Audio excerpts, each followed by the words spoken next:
اللہ کے نام سے جو بڑا مہربان اور نہایت رحم کرنے والا ہے۔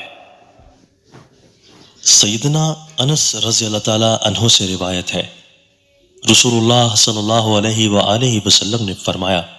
قیامت اس وقت تک قائم نہیں ہوگی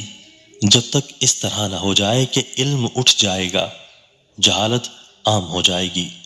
مردوں کی تعداد کم اور عورتوں کی تعداد اس قدر زیادہ ہو جائے گی کہ 50 عورتوں پر ایک ایک مرد نگران ہوگا۔ سیدنا ابو ہریرہ رضی اللہ تعالی عنہ سے روایت ہے،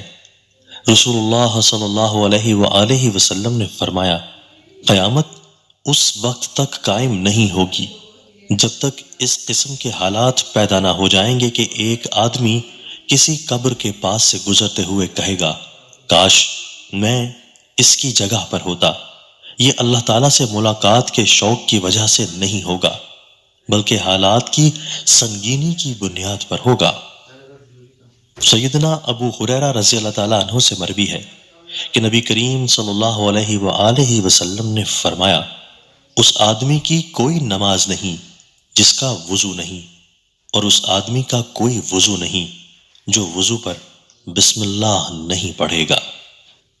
دوستو، اللہ تعالی ہمیں ان احادیث مبارکہ پر عمل کرنے اور اپنی زندگیوں کو سنوارنے کی توفیق عطا فرمائے۔